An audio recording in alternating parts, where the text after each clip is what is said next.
From CBS 2 News, this is a special report. Mayor de Blasio is giving an update on the coronavirus pandemic in New York City. Let's listen in.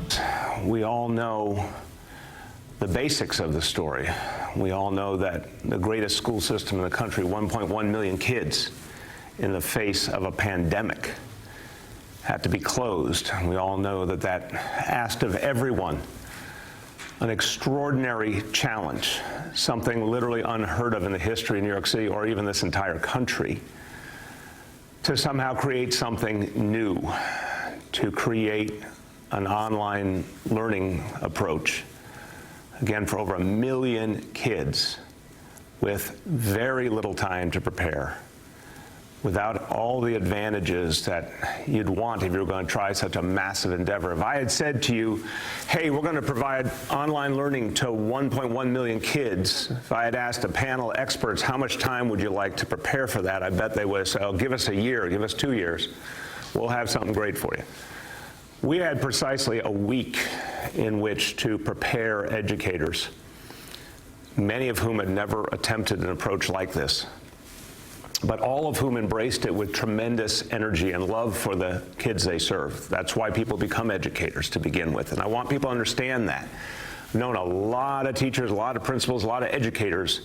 This is the subject matter I've put my heart and soul into over decades, and my kids went to New York City public schools the whole way through, and they got a great education from incredibly devoted educators.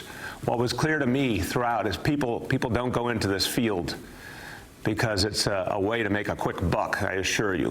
People who become educators do it because they love kids, they care about them, they want to help them, they want to build their future. There's a credible sense of satisfaction when you help a child to realize their potential. And I want you to remember something. I've talked to so many people. I bet you know people in your own life that have had this experience, maybe you yourself.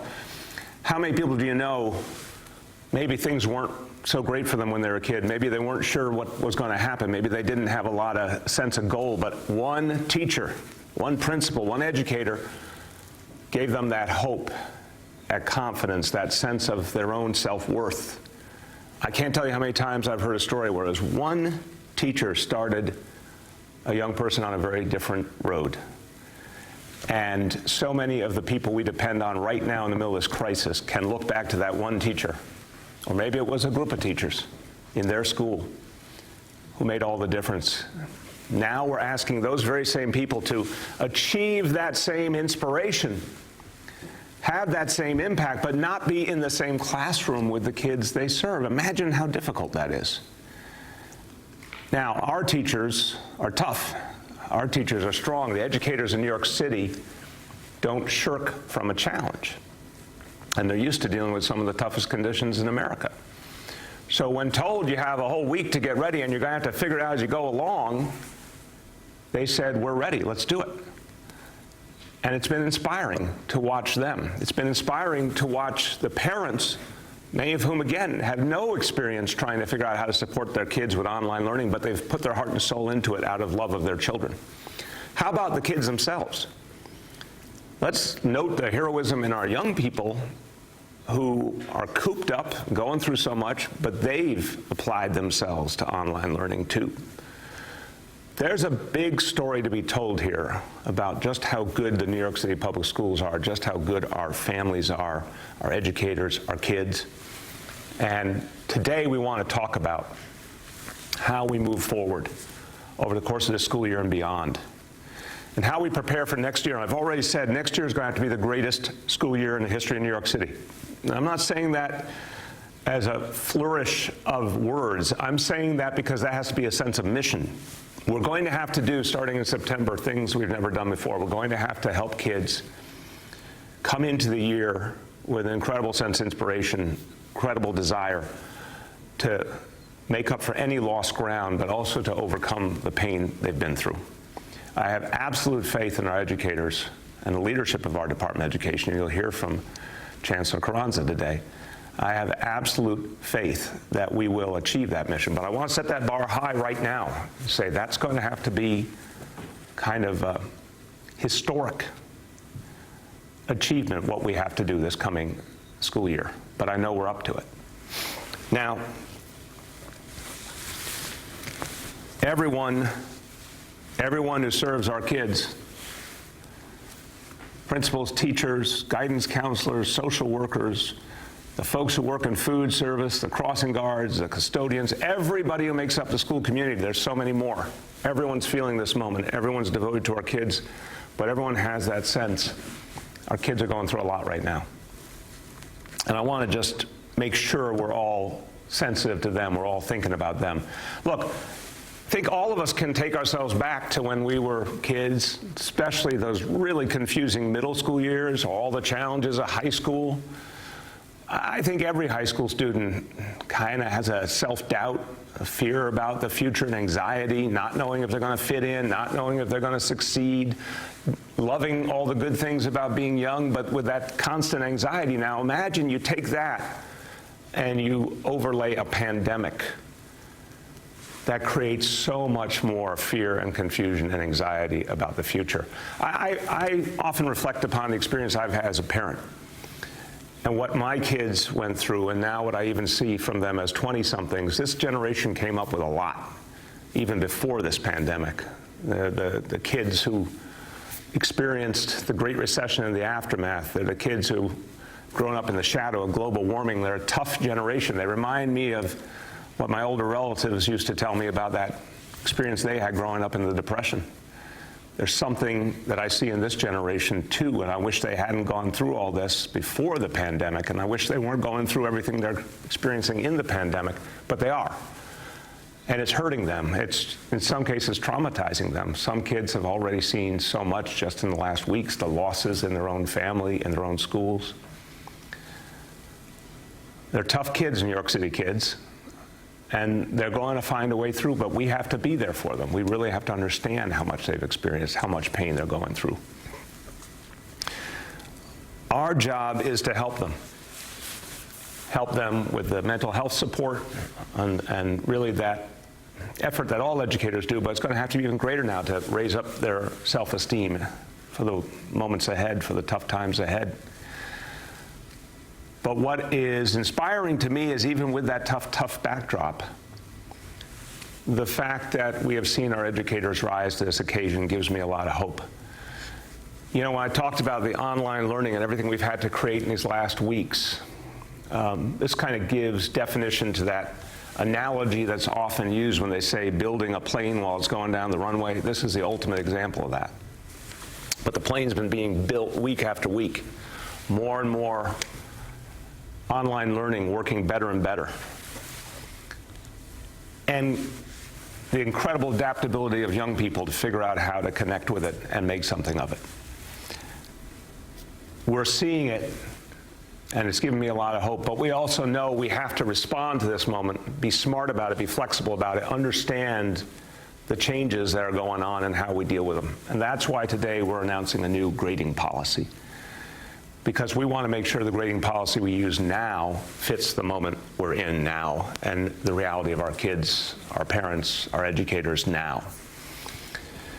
So the Chancellor, his team worked with parents, teachers, elected officials, advocates, listened to all different viewpoints. We've had a series of conversations confirming the direction of this policy. And it came down to the notion of what we owe our kids at this moment. First of all, flexibility. This is literally a once-in-a-century crisis. And the pain it's inflicting on children and families has to be taken into account. There has to be a sense of flexibility in a moment like that. But there also has to be a reminder of our ultimate responsibility to our kids, to prepare them for the future, to make them as strong as they can be, to give them the best education we can. This is a moment, a horrible moment, a moment we'll remember all our lives, but remember, our kids have decades and decades ahead. We have to prepare them for that. So we have to continue to have high expectations for them. We have to continue to take an approach that helps them be their best. That work continues, and it will even more going into the next school year. We have to do both. We have to understand the moment, be flexible about the moment, but also hold those high expectations. If we didn't do both, we would be doing a disservice to our children. So the policy is built with some important foundations. First of all, we must help our seniors graduate. Any senior who can graduate, we're going to help them get there. We have to keep our kids engaged. We have to keep improving distance learning, but also have them stick with it all the way up to the next school year to the maximum extent possible. We have to recognize that some kids are having a tougher time because of this crisis, emotionally and academically. We have to help them catch up and use all the time between now and the next school year to do it. So that piece, that question of will kids be able to catch up, that's on the minds of a lot of families. A lot of parents are very worried about that, so let's talk about that first, because that's so important to address. Here's the bottom line: every student's going to get the help they need. The school year, as we know it, is so different now because everything's virtual. So that also means we don't have to see the same boundaries we often did in the past. We're going to help students all the way through the spring, through the summer if they need it, into the fall. Some kids will not need a lot of help. Some kids will need a whole lot of help. Some kids in between. But whatever it is, we're going to find ways to continue education for kids who need it. Those who need the most support are going to get the most help, obviously. The seniors who need to graduate and are having trouble, that's our first priority. But there's also going to be a lot of kids in 8th grade getting ready to go to high school. We want them to be ready. Anyone, any child who needs that extra help. We have not just May and June, we have July and August as well. We're going to use them to the maximum extent possible. So let's talk about the different grade levels. In grades K to 5, this is such a crucial time. Obviously, I'm a big believer in 3K and pre-K, but when we look at the times when we really start traditionally to grade kids, all of this from 3K, pre-K, K to 5 is all the foundation building, of course. So we want to take advantage every day, and we want to give clear direction to our kids. So in light of the moment we're in now, instead of traditional grades, there'll be 2 grading standards for kids grade to 5. Either they are meeting the standards or they need improvement. Very simple, straightforward. But even kids who need improvement, we're going to stick with them because we know we can get them to the point where they meet those standards. The Chancellor will talk about more detail, but it will be an evaluation based on a lot of the same things that we normally would. School projects, assignments, writing entries, the same kind of things we would do in person. A lot of that can be done online as well. And any child who we need more time with, we're going to find ways to use the summer. We don't know what the summer holds. This is something I'll keep saying to you. There's things we do not know yet. We do know that we can use online learning all the time. So we'll have options for the summer for the kids who need that extra help. Middle school. Well, middle school is an incredibly difficult time in general. When there is no pandemic, middle school is a tough time. Every parent out there of a middle school child, you know what I'm talking about. So we want to make sure we reflect that reality and we work with those kids one-on-one, get them where they need to be. The grades there, again, instead of the traditional grades, we'll have 3. Meet standards, needs improvement, and course in progress. That's for a young person who particularly needs more time to finish the schoolwork before them. Again, not the same as in-person classroom instruction, but a lot of similarities. There's still class discussions that happen online. There's still presentations and assignments. There's still the kinds of tests that a teacher gives to their own classroom. All of that continues in one form or another, and that can be the basis for the evaluation.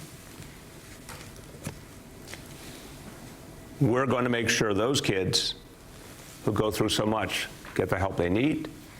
We can carry that through the summer. We can carry that into the new school year in terms of knowing kids who might need extra help when everyone does come back together as well. High school, well, again, a time of so much hope, but so much confusion and anxiety in regular times, even more now. Kids are thinking about the future. That's what high school kids do. One eye to the future at all times. So the big question now is, will the future happen on time? And the answer is yes. we're going to work with all of our high school kids to keep things moving forward, but with rigor, with real focus on quality, and with support. So in the high schools, we'll use the existing grade scales. It's the most pertinent level to continue the grading scales that we've had previously. The same range of things you're graded on, the written assignments, the term papers, exams, the presentations, all that continues online. Teachers will be watching to see if young people have gotten where they need to go. But we want to offer an option, again, the flexibility given the moment. Any high school student that's earned credit by completing a course, traditionally they would get a grade, one of the traditional grading structures. And that would go into their grade point average. And that would obviously have a lot to say about their future, including things like college admission.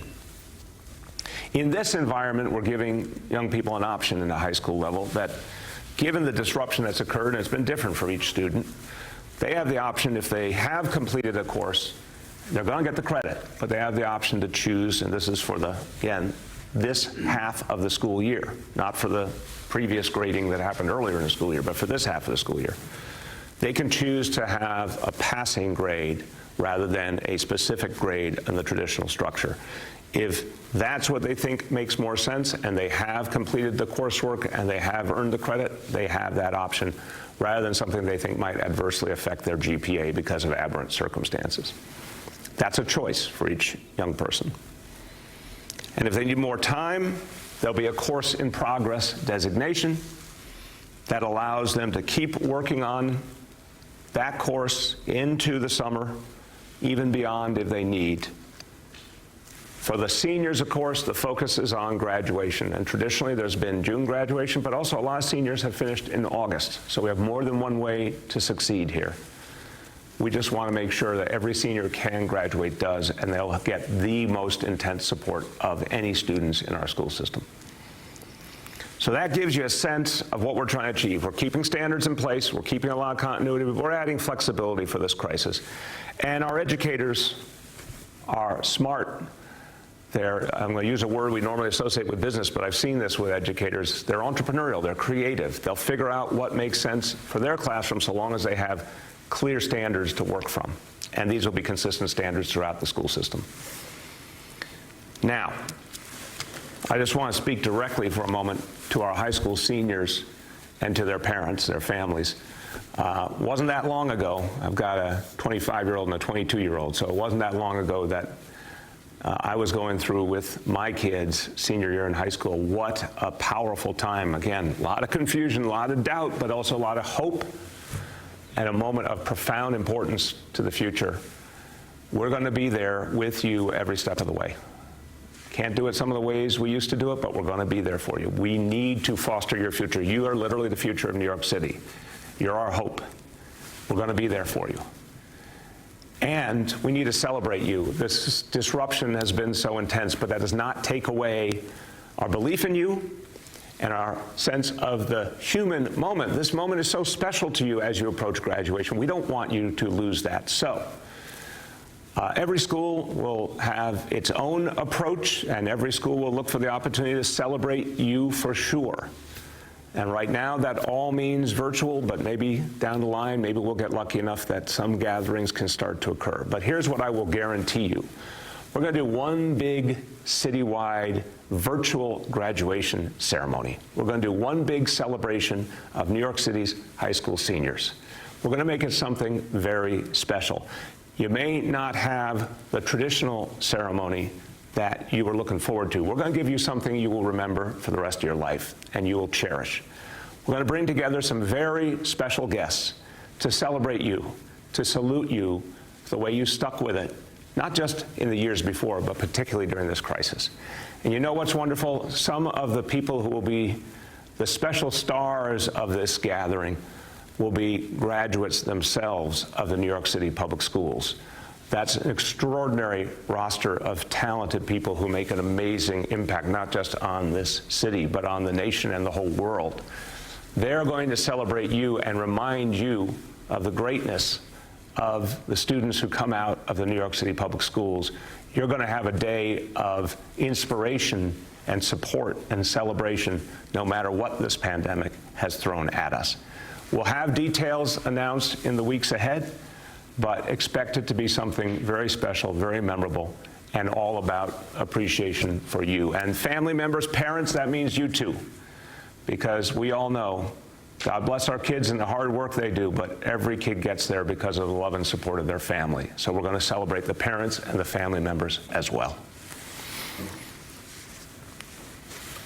Now, before I conclude on schools, big question has come up throughout the last few weeks.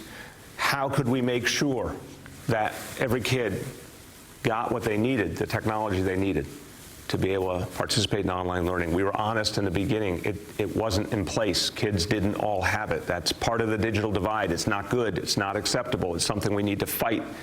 I've talked about this horrible crisis also being a moment where we get to learn what's wrong that needs to be fixed, and we will fix it going forward. But in the middle of this pain, there's been a chance to really deal a blow to the digital divide, really fight back against that divide, and put technology in the hands of lots of kids who have never had it. And so the iPad deliveries, the latest, best iPads delivered directly to the homes of so many kids who didn't have access before. We said that for every single child who we knew needed one, they would get that delivery by the end of April, and that is precisely what is happening. Right now, 247,000 iPads have either arrived at the homes of the students or in the process of being shipped to them as we speak. 247,000. That is many more students, and Chancellor, you'll remind us the exact number of students in the Houston school system, for example, but that's one of the places that the number of kids getting iPads in New York City through this initiative over the last few weeks is more than there are total students in the Houston school system. It's been a vast undertaking, and it had to be created very, very rapidly to reach all these kids in time. It's happening. Now, we had an order for a bigger supply. That means there's some kids that still have not come forward and families not come forward. And I'm saying that with empathy. I want you to come forward. If you, for any reason, or if anyone in your life, anybody watching or listening, anybody in your life, a kid who needs that iPad, doesn't have that technology at home, needs that access, and still hasn't asked for it, all you got to do is pick up the phone and call 311. Or you can go to schools.nyc.gov, and we can ship it, have it to you in a matter of days. So we know there's still more kids who need them. We want to find those kids. We want to get them to them. And until any child who still needs it, we're going to serve. Even if they call today, tomorrow, a week from now, we're going to get it to them. But what I'm so proud of our DOE team and all the folks who helped us in the private sector is we're approaching 250,000 kids who have gotten iPads in a matter of weeks, and that's tremendous, with the internet service attached. This is how you fight the digital divide, and this is going to supercharge the online learning in the months ahead. Let me go to a few other topics. Well, one other topic, and then I want to go to our daily indicators.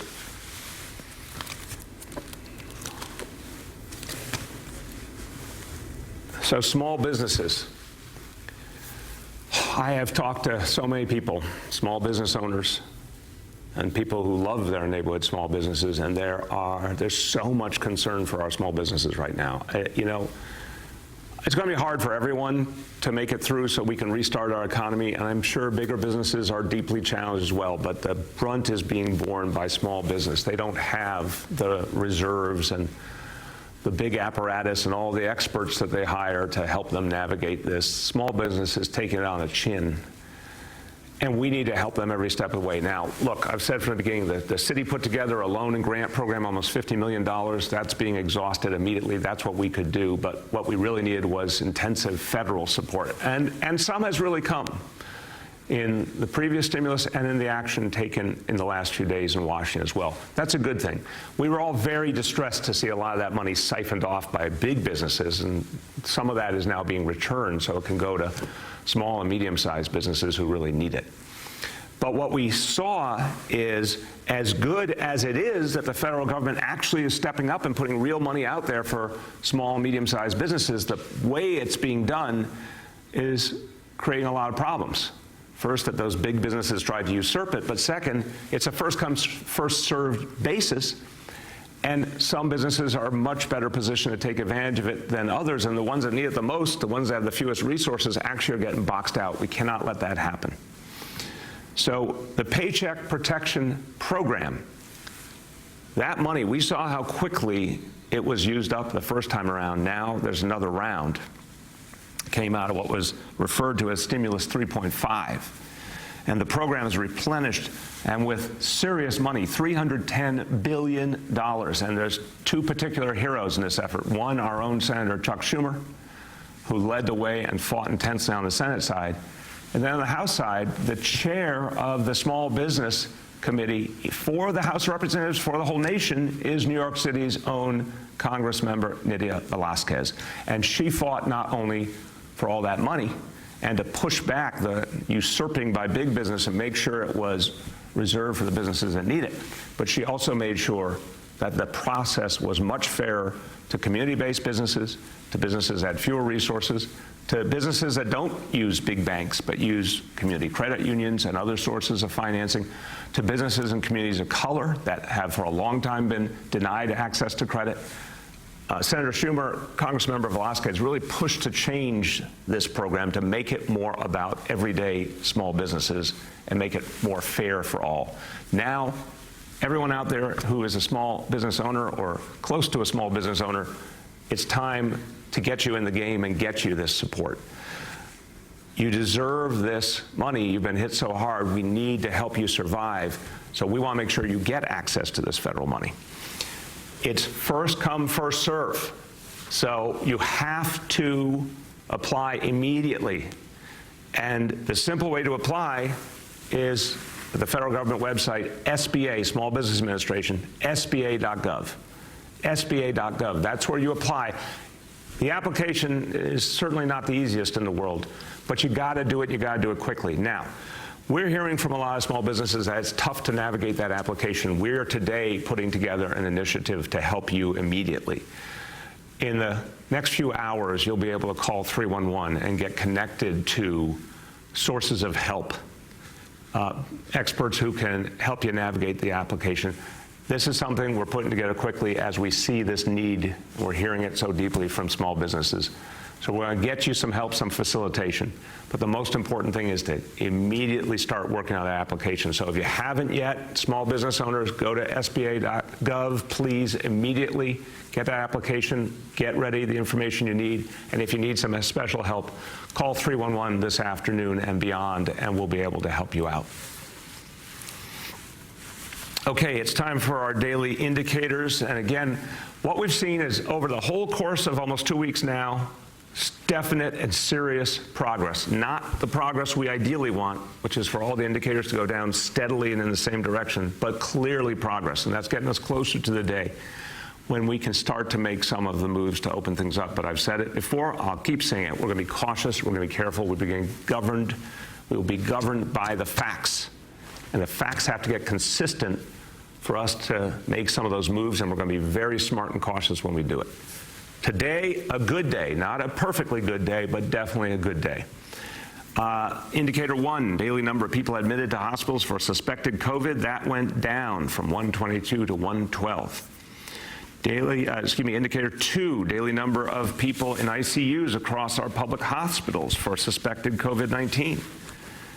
That went down from 766 to 745. Indicator 3, percentage of people tested positive for COVID-19 citywide. That went down 29% to 27%. The only category that went up is in some ways the toughest category, the testing at the public health lab of some of the folks dealing with the most illness.